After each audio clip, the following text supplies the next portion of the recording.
All right, have and have not fans, I wanted to get started on that mini series I was discussing before in a previous video called Missing in Action. Now, these are going to be video segments about specific characters from the Haves and the Have-Nots TV show who we've been wondering for quite some time. Why are they missing in action?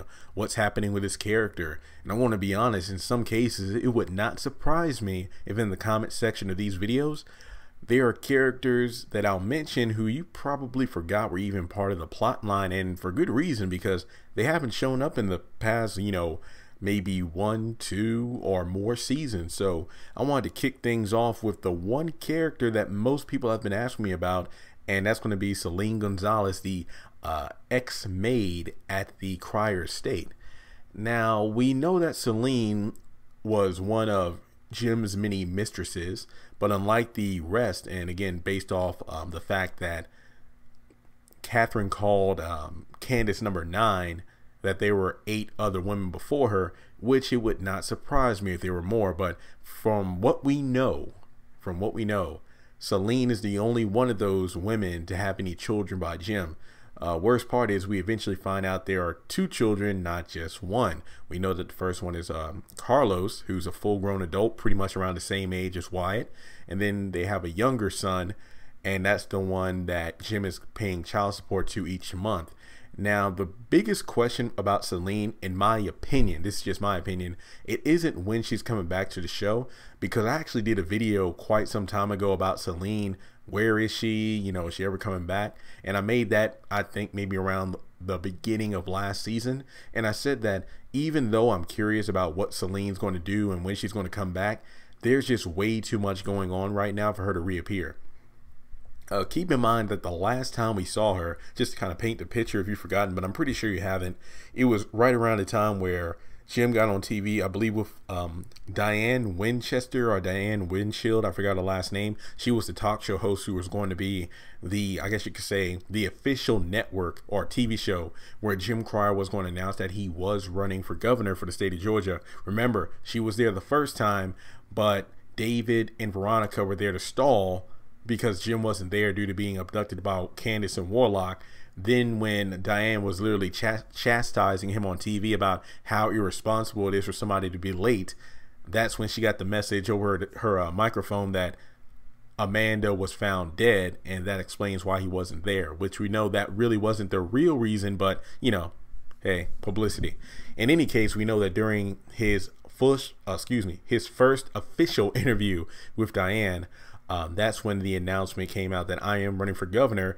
But instead of actually, I guess you could say, painting the picture of Jim Cryer in a positive light, that's where Diane just started, I guess you could say, sticking needles into the balloon, if you want to use that analogy, of asking the questions of, so you good looking guy, good father to your children and loving husband and this and that. Pretty much Catherine is just smiling, but you could tell on the inside she's just like, this is ridiculous. And I think even Maggie said, where is she going with this? It's like, so you seem like a very upright gentleman, you do right by your family. When are you going to start taking care of your children? Well, we lost Amanda tragically, but our remaining son Wyatt. But that's when she dropped the ball of Selene, Carlos, and the youngest son on the TV screen, basically turning that interview into, well, Jerry Springer, so to speak, on Maury. And that's when, honestly, in one of my favorite Maggie Day moments, she took control. I believe, if I'm not mistaken, she grabbed like a cup of coffee, threw it on the equipment, and then literally canceled out the transmission. And that was the end of the interview. Then then the following day, or later that same day, that's where Jim goes to Selene's apartment. And for the first time, we're actually able to see where she lives, which is the rundown portion of Savannah, Georgia. And Jim pretty much confronts her about, hey, I pay you a lot of money each month. Excuse me for not remembering the amount, but I do believe it was a substantial amount, about maybe $32,000 or $25,000 a month or somewhere around that range. If I'm not mistaken, based off the number he gave, and he gave child support most likely to Carlos until he was 18, as well as giving child support for the other child. I believe during that time, accumulating all the money, Selene should have, if I'm not mistaken, and I'm just lowballing here, around $900,000, if not $1 million more. So where's the money at?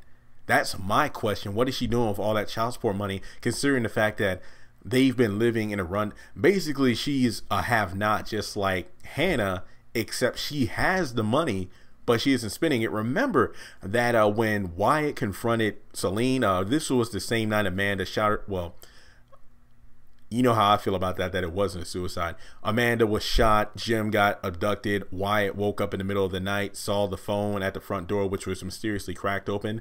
And then he, figured out the code to go through all the text messages. And then he learned the truth about Celine, Candace, even some of his previous babysitters and teachers, if I'm not mistaken. Basically, all of Jim's escapades.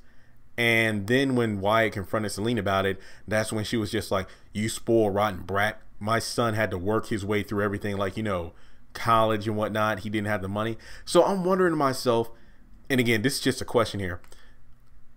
With Celine being as delusional about Jim coming back into their lives, remember that Carlos kept trying to snap her into reality. Look, Mama, he's not coming back.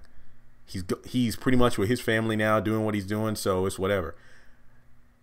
But that's not the case. He's been doing other women, pretty much neglecting his own family, aside from, Baby and Amanda and being hard on Wyatt.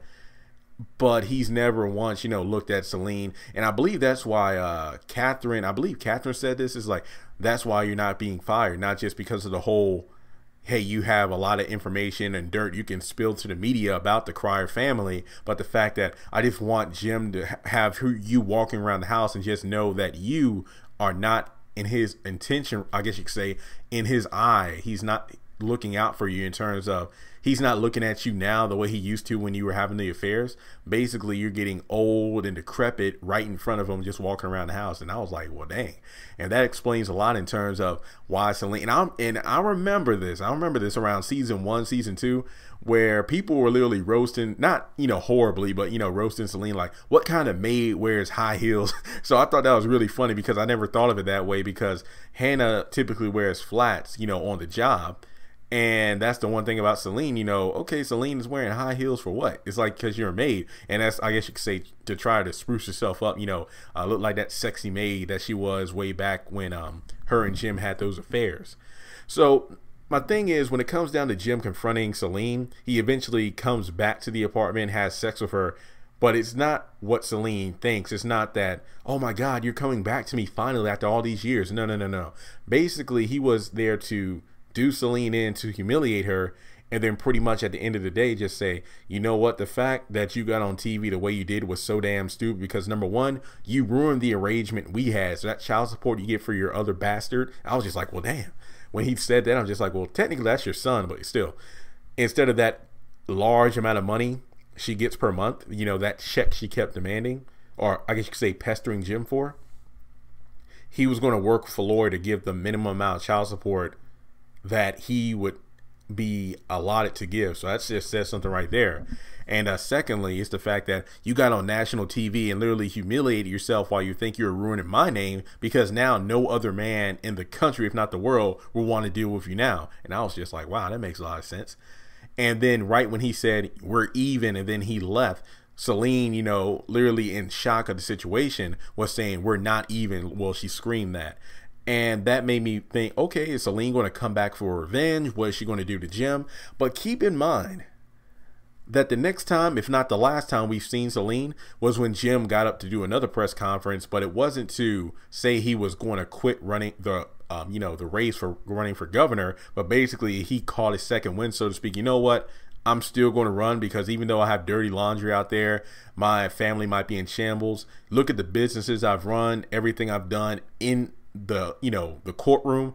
I would still make one hell of a governor, which honestly, the way politicians are nowadays, again, I'm not really getting anything political, I can see where he's coming from with that, because even though your house isn't in order, your own house, if you're outside venues, like basically, even though your home life is in shambles, if your job life is literally off the charts, then that says a lot.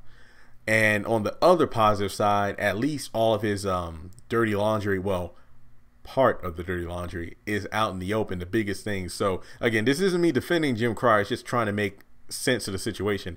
So during his speech, remember, during this speech was when Quincy was choking out Candace, the Malones presented the bloodbath of Professor Cannon, Toxic, Terrell, the police, the security in the jail. So during that time where he's giving the speech, Selene is actually watching on the TV, and her face kind of lights up at the speech in terms of like a bit of shock and surprise. So with that being said, we really don't know what her plan of action was in terms of getting back at Jim. And that's the last time we saw her, because in that case, remember that after Jim got off the stage, that's when Jennifer Salison showed up and arrested Veronica, Catherine, David, and Jim. They were in jail.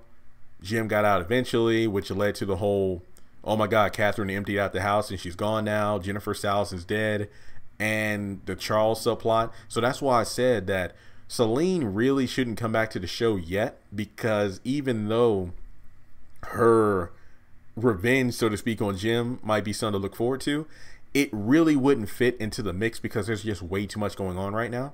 So in my opinion, I feel like if Selene does come back, I really feel that there are a lot of questions that should be answered in terms of what happened to all that child support money, because keep in mind, based off the way Carlos is acting towards Jim, which again, Selene made a great point in terms of it's not about the money, he just wants to get to know you as a father. And I believe Carlos even said that, hey, the only thing I don't, I believe Diane was like, hey, don't you think you owe your family, your extended family, an apology? Jim says sorry, but Carlos, it's too late for that. The only thing I want is for you to be a father to my younger brother. That's it. That, like, you weren't there for me. And then that was the end of the transmission when Maggie Day damaged the equipment. So in my mind, the way that Carlos is acting, it wouldn't surprise me if he thinks that Jim did not give Selene any child support. In my mind, that's what I'm thinking, because again, I want to be honest here. Depending on what school he went to, because as Selene said, Carlos was a very hard-working young man to work his way through school. It would not surprise me if he didn't know about the money, because imagine if Selene presented the money like, hey, here's all the money that Jim has been giving us since you were born. You can use this to go to college. One would think that Carlos say, you know what, he's never been there for me, so I'm not going to even take the money. I could see Carlos doing that, but to be honest, I think that he's in the dark about the money itself. I'm not saying that the money makes up for Jim not being there at all, but the fact that Selene purposefully lived in an area like she's lived in under the guise of Jim is coming back, that's why I think happened in terms of Selene just wanted to I bet Selene didn't even touch a dime of that money. She just kept it in like a bank account or something like that, probably to prove to Jim that it's not about the money. I just want you, because she believed that eventually one day Jim was going to come back to her, but he never did. So in my mind, that's how I think Selene will be introduced back into the plot. When Jim thinks he's put out all the fires around him, being the Jennifer Salison situation, Mama Rose, Catherine divorcing him not having a home, that kind of stuff, I feel like at some point that Selene will, come out of nowhere, because again, I don't think her plot, if there's any plot left, so to speak, in terms of her revenge, would make any sense in what the story's doing right now, because there's just a lot of stuff going on. The pacing is kind of slow. So there's no telling if we'll see a Selene again before even 2019. I'm just going to be completely honest here. So I even did another video in regards to, is Jim being brought back to Selene, and the fact that everything around him is crumbling. His family, he's lost his favorite child, Amanda. Wyatt pretty much wants nothing to do with Jim. Catherine's divorcing him. So he literally has nothing left. So the only thing he can do, and again, this is depending on how Tyler writes the plot, and it wouldn't surprise me, and again, when I made the video, I was in this mindset of, it wouldn't surprise me if Jim loses everything to realize that he has everything, in terms of, okay, I'm going to be the father to my youngest son by Selene that I wasn't to Carlos, that I wasn't to Wyatt, because remember, such as Wyatt being, taken advantage of at that Bible camp by that priest, that's because Jim didn't pick up Wyatt when he called, because he was out having an affair with Selene. So basically, this might be his second chance, so to speak, with properly raising a child. Just as in another theory I did, what if Candace is pregnant in the haves and have-nots, like Tinka Sumter was pregnant in real life? If that's written into the show, this new child might be Candace's way of redeeming herself from the lack of motherhood that she was to Quincy Jr. So these are just my thoughts in terms of where the heck Selene Gonzalez is right now. There are a lot of questions to ask well, excuse me, to get answered about her character. That's why I personally feel that she should and will come back to the show. We just don't know when. I will say this much. There's one plot hole, which I'm going to say plot hole because remember back in season 1, she had a husband. Remember that? I forgot his name, but let's see. The reason I remember this is because remember after the sheriff came knocking on Hannah's door and said that the house is being foreclosed on because remember, Benny took the money to give to Candace to help her out in her situation, which I believe was either Quincy related. I believe it was to help her out because remember that was at a point where Quincy had beaten Candace so bad she called Benny to pick her up, and when he came, he walked past her because he couldn't even recognize her after all the damage and whatnot. So remember that at that time Celine was over there helping Hannah wash dishes and they were just talking, and during that time she said, guess what, it's like I forgot his name. It was like I forgot the first name, but basically she said that her husband got a promotion, and then Hannah was like, I'm so happy for you, and it's like, I wish I could help you out if I had the money, and it's like, look, I know it's okay, but I mean, remember Celine had the money and the child support, so whatever. So I mean, this husband of hers is like, I don't know, is that a plot point? Did Celine just make it up? I don't know, it's ridiculous. Or was that plot just forgotten about? I'm guessing that it's been forgotten about because we haven't seen, or this husband hadn't been mentioned at all. So that was just something that I just randomly remembered. So with that being said, let me know in the comment section below. Do you think that Celine Gonzalez will ever show back up in the Haves and Have-Nots? Do you think she has anything to offer to the plot? What do you think her revenge plot on Jim is now in order to get even with him?